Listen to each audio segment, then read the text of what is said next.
Este día resolveremos el ejercicio 3.61 del libro Mecánica Vectorial para Ingenieros Estática en su novena edición de los autores Beer Johnston, que tiene como enunciado: un letrero erigido sobre suelo irregular se sostiene mediante los cables atirantados EF y EG. Si la fuerza ejercida por el cable EF en E es de 46 libras, determine el momento de esa fuerza alrededor de la línea que une los puntos A y D. Primero vamos a analizar y a extraer los datos que nos proporciona el enunciado. Observamos que tenemos un letrero, el cual está sobre un suelo irregular, y se utilizan dos cables para darle estabilidad.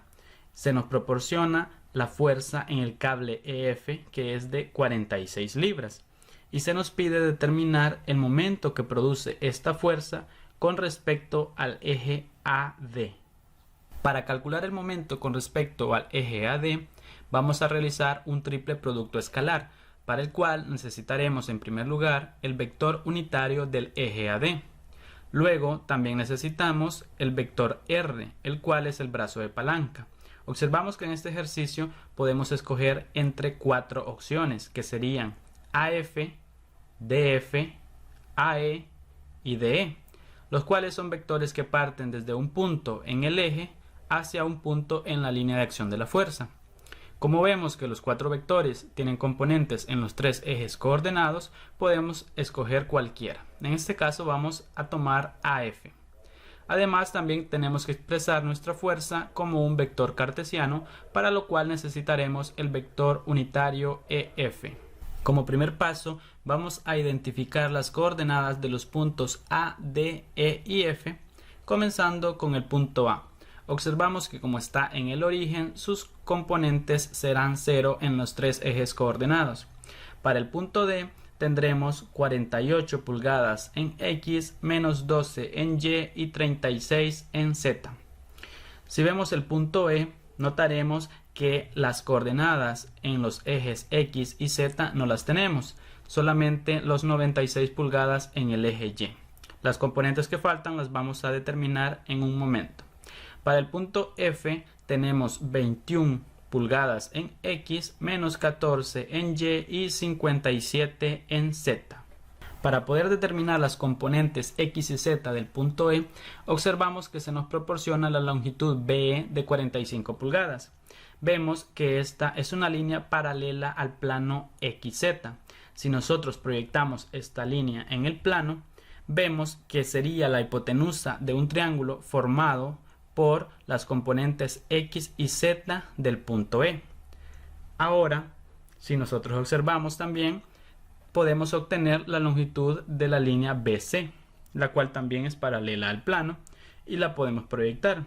Entonces, las componentes de este triángulo serían las componentes del punto C, las cuales son conocidas. Entonces, con estos dos triángulos podemos hacer una relación y poder calcular las componentes faltantes del punto E. Para eso vamos a determinar la longitud BC, que la podemos obtener utilizando el teorema de Pitágoras, haciendo la suma de los cuadrados de los catetos, que serían raíz cuadrada de 48 al cuadrado más 36 al cuadrado, obteniendo 60 pulgadas. Ahora, si nosotros dividimos BE entre BC, que sería la hipotenusa del triángulo formado por BE y las componentes del punto E entre la línea BC, obtenemos 0.75. Por lo que esto nos dice que todas las dimensiones del triángulo que nos importa, que sería el formado por BE y sus componentes, van a tener el 75% de las dimensiones del triángulo que tiene por hipotenusa BC. Entonces, las componentes faltantes X y Z del punto E solo las obtenemos multiplicando por 0.75 las componentes del punto C, obteniendo 36 pulgadas en X y 27 pulgadas en Z. Ahora que ya tenemos las coordenadas de todos los puntos, vamos a pasar al segundo paso, que sería determinar el vector AF, que nos servirá como brazo de palanca. Como sabemos, vamos a hacer la resta de las coordenadas del punto final menos el punto inicial, es decir, F menos A. Hacemos las restas y obtenemos 21 pulgadas en I, menos 14 pulgadas en J, más 57 pulgadas en K. Ahora vamos a calcular las componentes y magnitud de los vectores AD y EF, los cuales serán AD, nuestro eje, y EF lo necesitamos para poderle dar dirección a la fuerza. Hacemos las restas para AD en primer lugar y obtenemos 48 pulgadas en I, menos 12 pulgadas en J, más 36 pulgadas en K. Hacemos la suma de los cuadrados de sus componentes para obtener la magnitud, obteniendo 61.1882 pulgadas. Luego, para el vector EF, hacemos igual la resta de F menos E, obteniendo menos 15 pulgadas en I, menos 110 pulgadas en J, más 30 pulgadas en K. Sacamos nuestra magnitud y obtenemos 115 pulgadas. En este momento vamos a calcular el vector unitario para estos vectores AD y EF. Como siempre, hacemos la división de cada una de las componentes entre la magnitud, obteniendo para el vector AD 0.7845 en I, menos 0.1961 para J, más 0.5883 para K. Para el vector EF hacemos lo mismo, dividiendo las componentes entre su magnitud, y obtenemos menos 3 sobre 23 en I, menos 22 sobre 23 en J, más 6 sobre 23 en K. En este momento vamos a pasar a expresar nuestra fuerza como un vector cartesiano.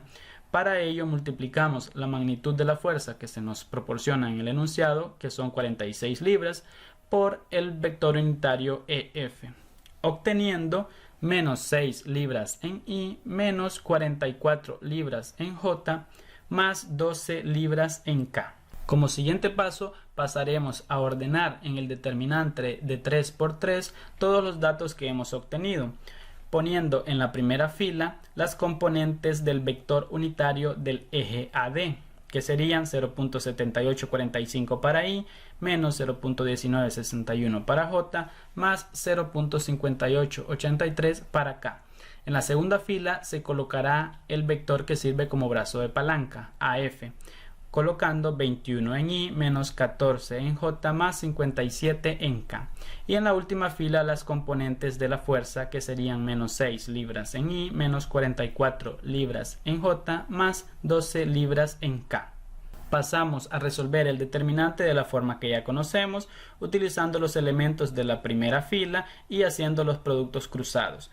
Comenzamos con 0.7845, tachamos la fila y la columna y hacemos el producto cruzado. Menos 14 por 12, menos 44 por 57. Luego, para el segundo elemento, que sería menos 0.1961, anteponemos un signo menos antes de todos los paréntesis. Y tachamos fila y columna y hacemos el producto cruzado. Sería 21 por 12 menos 6 por 57.